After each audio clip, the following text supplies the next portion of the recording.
Bonjour, bonjour à toutes et à tous. Heureux de vous retrouver, c'est Smart Impact, l'émission de celles et ceux qui font de la transformation environnementale et sociétale un axe fort de leur stratégie et de leur développement. Voici le sommaire. Notre invitée aujourd'hui, c'est Cassandre Maury, la directrice générale des Jardins de Gaïa, producteur de thé et de tisane bio et équitable. On parlera notamment de l'impact de l'inflation sur le marché de l'alimentation responsable. Notre débat, il porte sur les solutions pour réutiliser l'eau. On se demandera comment la France peut rattraper son retard en matière d'eau grise. Et puis on verra comment une entreprise corésienne a convaincu Disneyland Paris de basculer dans le recyclage des eaux usées.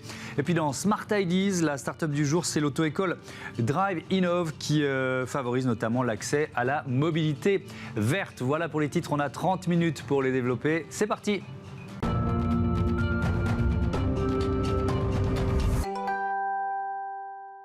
L'invité de ce Smart Impact est avec nous en duplex, en visioconférence. C'est donc Cassandre Maury, directrice générale des Jardins de Gaïa. Bonjour, bienvenue. Vous proposez des thés, des tisanes bio et équitables. On va évidemment présenter les Jardins de Gaïa, sa création en 1994, l'esprit pionnier qu'il pouvait y avoir à l'époque. Mais une question plus générale pour commencer sur le marché du bio. À quel point il souffre, et des produits équitables en général, à quel point il souffre de l'inflation qui frappe les Français de plein fouet depuis plus d'un an? Bonjour à tous, merci pour l'invitation. Effectivement, nous, en étant une PME 100% bio, on suit un petit peu la tendance du recul de la bio cette dernière année. Et on subit de plein fouet l'inflation, que ce soit au niveau des matières premières, au niveau de tout ce qui est consommable de production, c'est-à-dire carton, emballage, etc. Donc on a été également contraint de reporter ces augmentations sur nos prix, même si on a essayé dans une certaine mesure de contenir absolument l'augmentation des prix, mais c'était nécessaire pour nous. Sans ça, c'était un petit peu compliqué de continuer. Donc cette inflation, effectivement, elle est existante, elle est bien prise en compte par notre entreprise, elle est prise en compte dans nos prix de vente et on ne peut pas faire sans. Maintenant, c'est vrai que l'inflation, c'est une des raisons qui explique le recul de la bio, mais ce n'est pas l'unique raison. Peut-être que le contexte fait aussi qu'on martèle beaucoup sur l'inflation, mais on martèle peut-être un peu moins en termes de communication sur l'impact.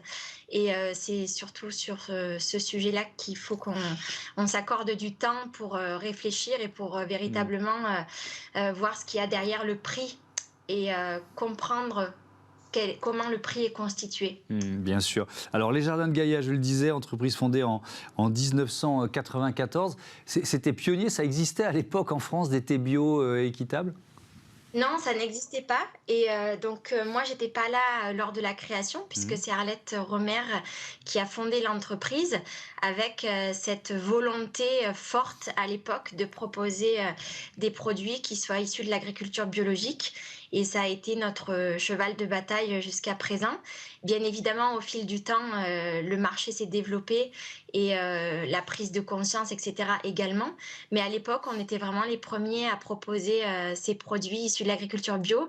Et c'est vrai que c'était un petit monde, la bio. Ça tournait beaucoup autour des salons B2C, des petits salons bio. C'était des petits réseaux de personnes très militantes, en fait, qui considéraient la bio pas comme un label, puisqu'à l'époque, on était loin de l'eurofeuille, mais qui considérait l'agriculture biologique plutôt comme une manière d'envisager le monde. Vous voyez, un prisme politique, un prisme sociopolitique. Ouais. Mais alors, comment on va parler évidemment de la juste rémunération des producteurs? C'est un élément essentiel des produits équitables en général, mais sur l'aspect bio, quand ça démarre, alors je sais bien que vous n'étiez pas là au début, mais il faut les accompagner, les producteurs, pour qu'ils passent au bio. Ça suppose de les financer, de les préfinancer. Comment vous réussissez à accélérer finalement cette transition? C'est un point très important de notre stratégie. On a en fait un service qui accompagne les organisations de producteurs dans la construction de la filière, donc la construction de leur organisation, que ce soit sous forme de coopérative ou d'association de producteurs, pour qu'ensuite, souvent, ils puissent être certifiés en agriculture biologique et passer l'étape également de la certification en commerce équitable. Tout ça, c'est un travail en amont qui est très important, qui prend des mois, voire des années pour aboutir à quelque chose de solide et de stable et de pérenne surtout, puisque le commerce équitable, c'est avant tout une relation de partenariat sur le long terme. Et donc, ça demande un gros travail de dialogue, très souvent dans l'interculturalité, puisqu'on est sur un produit qui vient d'ailleurs. Et c'est ce qui est passionnant dans la démarche de commerce équitable.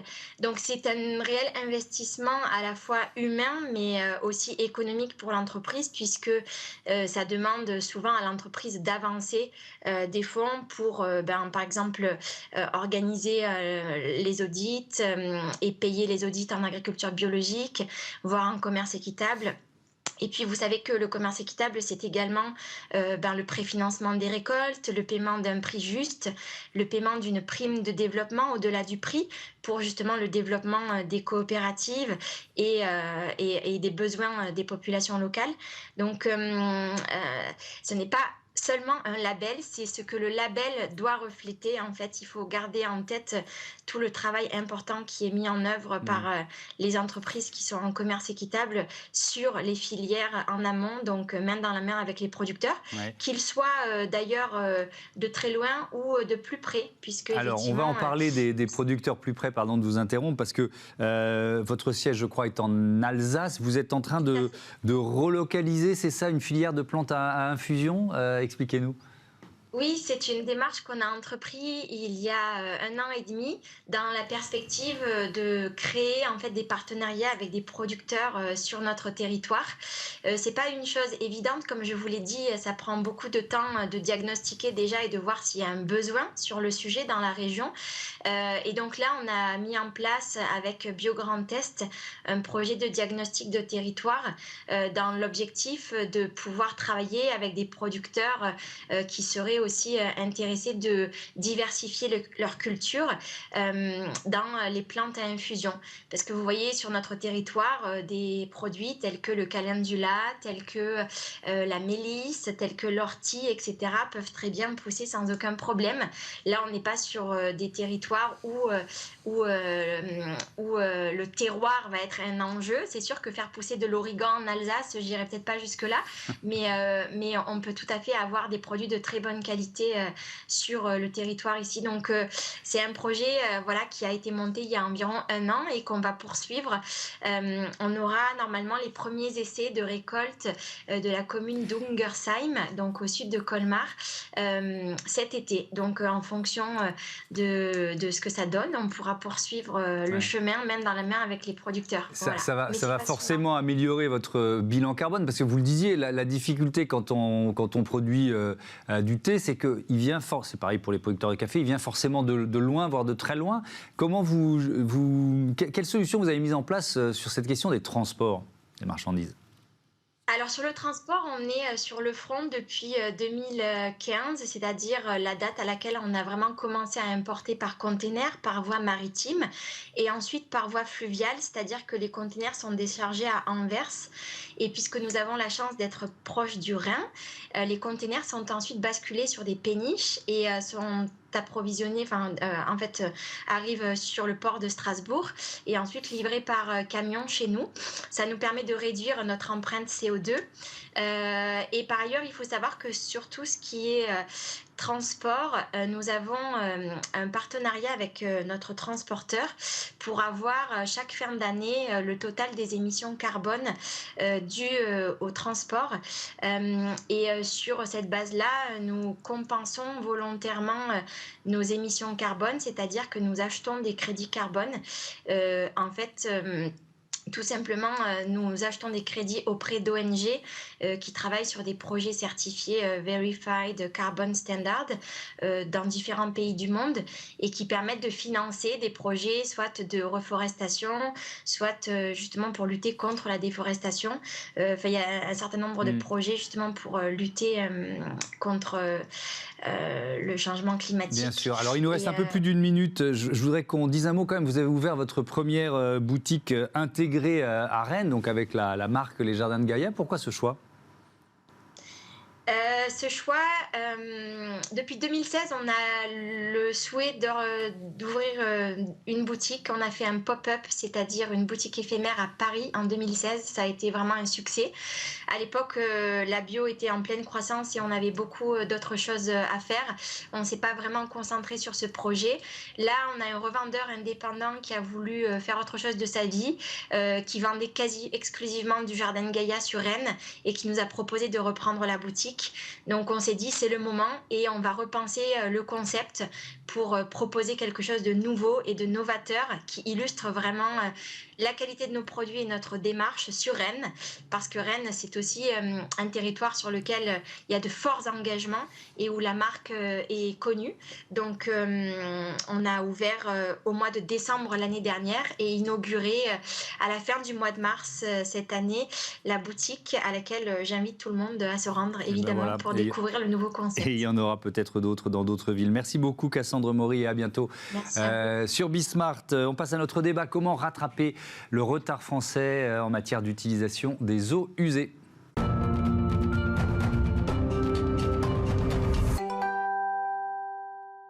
La réutilisation des eaux usées au cœur de notre débat. Je vous présente mes invités. Willy Fortunato, bonjour. Bonjour Thomas. Bienvenue, vous êtes le directeur général d'UV Germi. Et puis avec nous en visioconférence, Thomas Cotentin, qui est le directeur général d'Aquality France. On parle de cette ressource qui est quasi inexploitée en France. On est encore très très en retard, les eaux usées. On pourrait commencer par lister les cas d'usage absurdes de l'eau potable. Il y en a beaucoup. Ils sont très vastes, effectivement. Vous avez raison. En France, moins de 1% des eaux usées sont réutilisées. Ouais.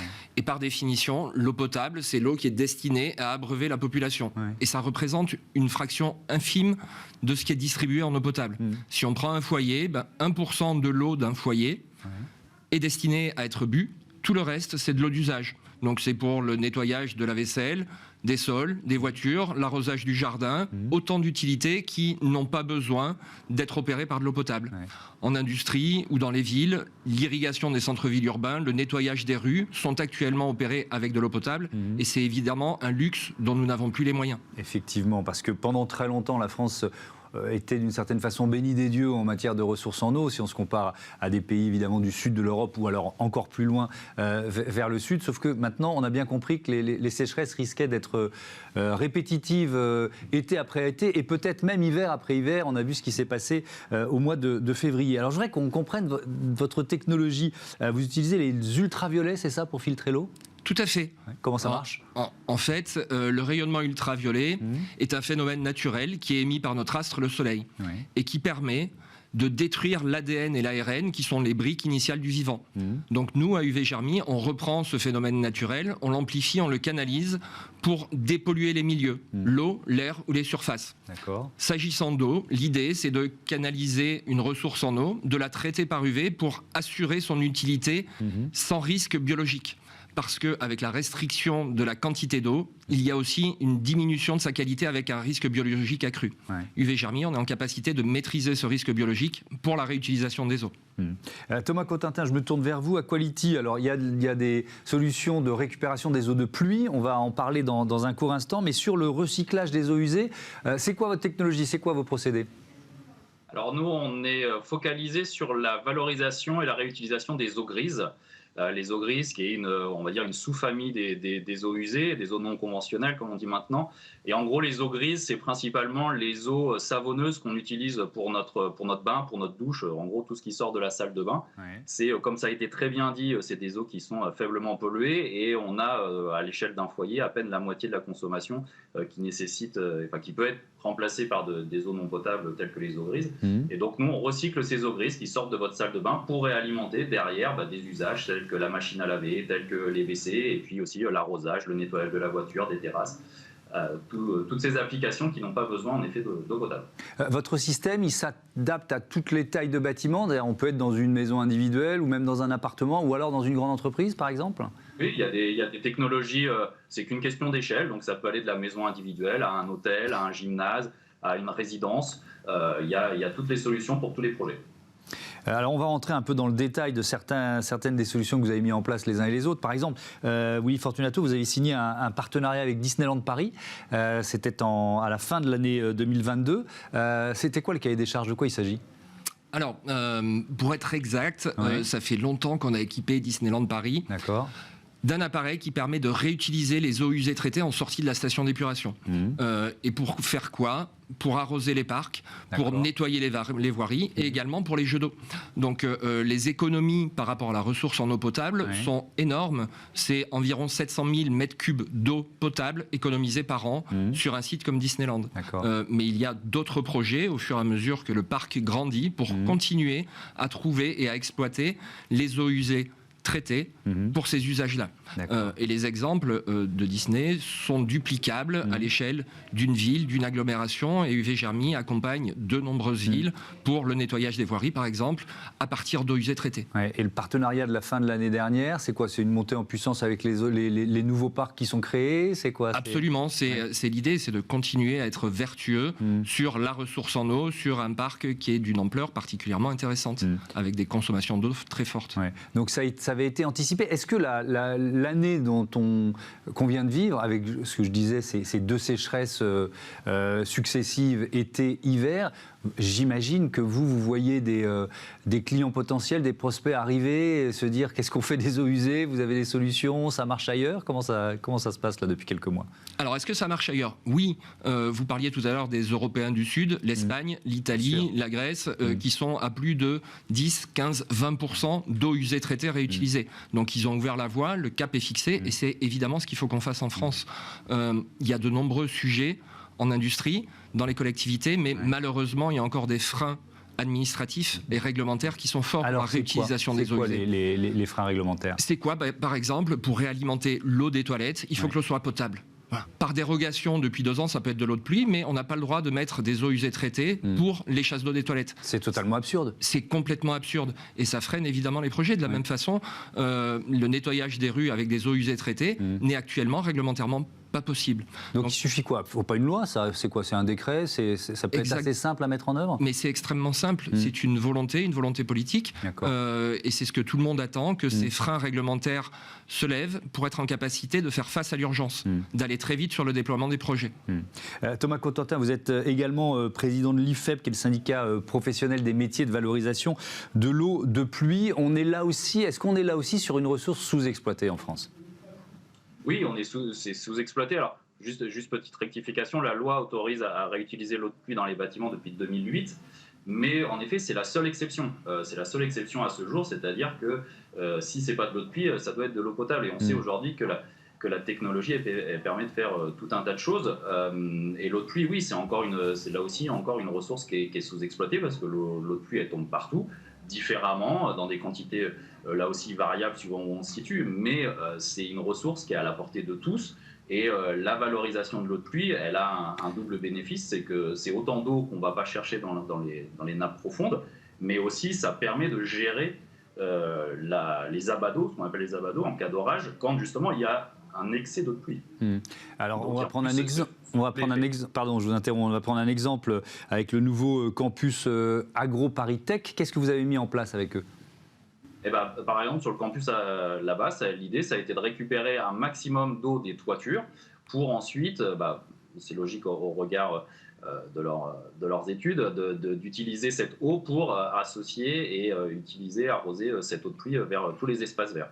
Donc ça fait à la fois un système qui est quasiment autonome, donc on ne prend pas du tout d'eau potable pour arroser les espaces verts, et en même temps, on regarde tout ce qui se passe sur le plateau de Saclay, ça permet aussi de gérer les eaux pluviales. Donc là-bas, vous avez une grosse cuve qui a été installée avec un système de pompage et tout est alimenté en eau pluviale. Je reste avec vous, Thomas Cotentin, parce que là, on est sur un nouveau campus. Est-ce que sur des bâtiments, on va dire, plus anciens, c'est plus compliqué? Je parle de l'eau de pluie et puis des eaux grises en général. Est-ce que ça suppose beaucoup d'infrastructures pour finalement faire basculer le système et se passer d'eau potable?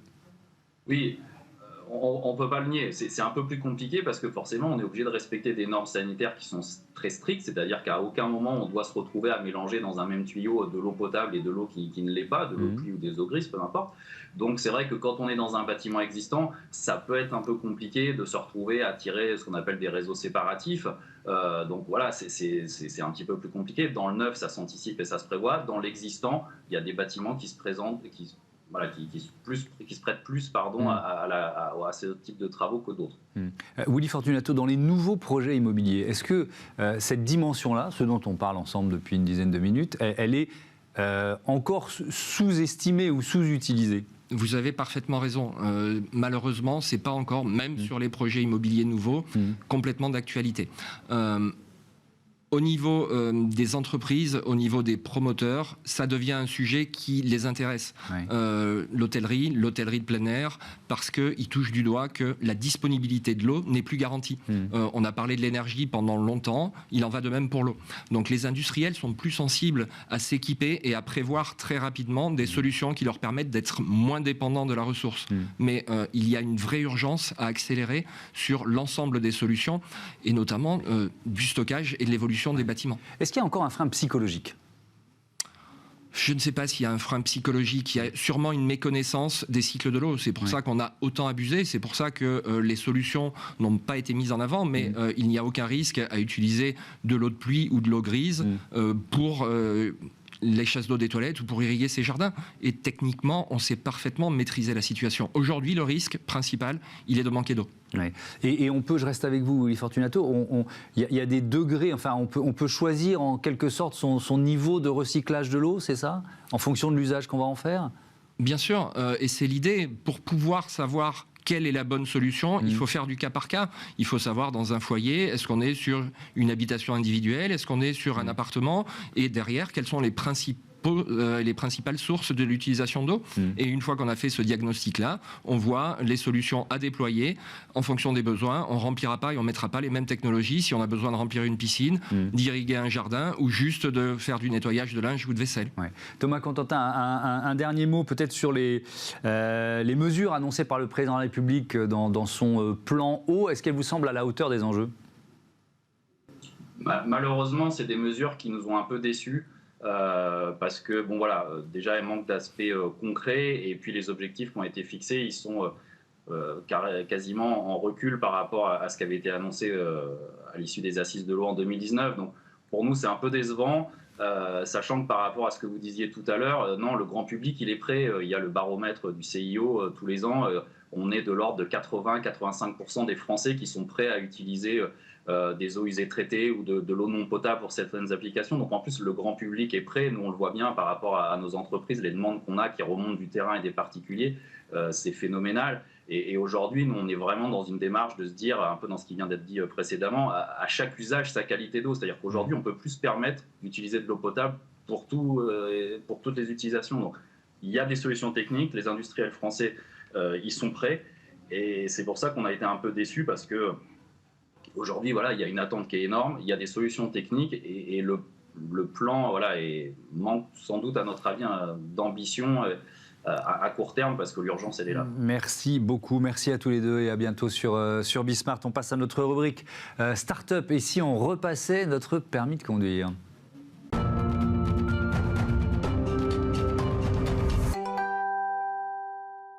Bonjour Johan Bert, bienvenue. Vous êtes le fondateur et directeur de Drivinov. Vous l'avez créé en 2015. Avec quelle idée, c'est quoi Drivinov ? Alors Drivinov, ça a été créé vraiment avec l'idée du RSE avant que le terme vienne à la mode. Oui. Alors si on veut le présenter sous cet angle d'ailleurs, on va parler d'accompagnement, qui est un maître mot chez Drivinov, et sous 4 axes. Donc le premier, ça va être l'accompagnement de la mobilité au sens large pour tout le cycle de vie des clients. Donc, et surtout les moments clés. Par exemple, ça va être dès la scolarisation des personnes avec de la sensibilisation. Ensuite, on va passer à l'adolescence où là, il va y avoir l'utilisation des engins de déplacement personnel, comme les trottinettes électriques. C'est pas mal à la mode en ce moment d'en parler. Mais donc de faire de la sécurité routière vraiment avec eux là-dessus. Ensuite vient la majorité et le permis de conduire. Donc là, pareil, il y a des approches qui nous permettent d'aller dans le bon sens. C'est le premier examen de France, d'ailleurs. Ensuite, premier poste, là, poste permis. Le salariat, formation éco-conduite, risque routier, et puis les seniors avec de la réactualisation de connaissances, que ce soit sécurité routière, même éco-conduite, on est là-dedans. Ensuite, on va avoir un axe où là, ça va être d'accompagner toutes les personnes. C'est-à-dire que l'inclusion est très importante chez Drivinov. Donc, on va vraiment avoir une politique de pouvoir s'adresser à ceux qui ont été oubliés, ceux qui sont un peu en dehors du travail, ceux qui ont des troubles 10, des troubles même de l'ordre du TDAH ou d'autres troubles. Et par la suite, bien sûr, tout type de financement, CPF ou autre. Après, les entreprises, TPE, PME, grandes entreprises. Bon, c'est voilà. Assez vaste, mais je voudrais insister sur la mobilité verte. C'est-à-dire qu'on voit, enfin voilà, c'est la voiture électrique, elle est déjà là et elle le sera de plus en plus. Vous apprenez à conduire sur voiture électrique déjà aujourd'hui ou depuis plusieurs années? Exactement. Donc on a été les premiers en France à avoir une voiture électrique double commande. C'est d'ailleurs voilà, là où on a eu quelques problèmes entre guillemets à imposer ça auprès de l'administration. Mais maintenant voilà, ça se fait très bien et on a pu justement optimiser l'apprentissage sur voiture électrique. Ouais. Ça s'apprend à conduire une voiture électrique? Ça se conduit différemment d'une voiture thermique? Oui, tout à fait. Il y a des méthodes pour justement économiser même les recharges. Alors aujourd'hui, vu le prix de l'électricité, c'est important de ne pas trop recharger son véhicule, certes, mais l'éco-conduite, c'est le carburant, certes, mais tout ce qui va tourner autour de la voiture. Donc on va apprendre par exemple à accélérer, décélérer au bon moment pour économiser même la structure du véhicule, les freins, les pneus. On va vraiment jouer tout autour de ça. Et j'ai vu que vous aviez un partenariat avec Reforest Action. Vous compensez votre bilan carbone, c'est ça? Exactement. En fait, chaque permis, le but de chaque permis, c'est de pouvoir le compenser. Alors, comme ils le disent si bien et comme on le fait avec d'autres partenaires, le meilleur CO2 qui est compensé, c'est celui qui n'est pas dépensé. Bon, c'est exactement ça. Mais aujourd'hui, toutes vos auto-écoles ne sont pas électriques? Alors en fait, si vous voulez, il y a le permis boîte automatique qui lui est fait sur véhicule électrique. D'accord. Et des véhicules, et puis après le permis boîte manuelle qui est sur véhicule thermique. D'accord. Mais après, même la voiture électrique doit être compensée parce qu'il y a la fabrication, il y a la batterie. Bien sûr. Aujourd'hui en France, par exemple, pour atteindre la neutralité, enfin pour être plus efficient qu'un véhicule thermique, il faut attendre d'avoir 8000 km avec le véhicule. Et après, on est plus efficient, justement. Donc, on est dans cette compensation. Est-ce que vous alors, j'ai vu, il y a différentes phases, vous nous en avez parlé. Il y a donc là, évidemment la sécurité routière, le fait de bien choisir la première voiture qu'on va acheter, la question des assurances. Vous êtes dans cet accompagnement un peu global. Est-ce que vous voyez une appétence pour la voiture électrique freinée par le prix aujourd'hui, notamment pour les jeunes conducteurs? C'est un enjeu majeur, ça. Alors, déjà, les jeunes conducteurs, c'est vrai qu'ils se tournent plus vers le marché de l'occasion, de manière générale. On commence à voir des véhicules électriques pas très chers. Après, c'est pareil. Si la personne, elle ne va pas trop rouler, que ça va être vraiment juste pendant les vacances ou autre, il y a d'autres moyens. Il y a de la location au cas par cas. Pour partir en vacances, je veux dire, une personne qui habite à Paris, qui se sert de la voiture uniquement pour soit déménager, soit pour aller en vacances, ça ne sert strictement à rien de l'acheter. Donc il y a du conseil justement à l'achat. Et surtout, trouver le bon véhicule pour l'entretien. On n'en parle pas suffisamment, mais l'entretien d'un véhicule, c'est ce qui peut coûter très très cher. Merci beaucoup, Johan Berthe, et bon vent à Drivinov. Voilà, c'est la fin de ce numéro de Smart Impact. Merci à toutes et à tous de votre fidélité à Bismart, la chaîne des audacieuses et des audacieux. Salut.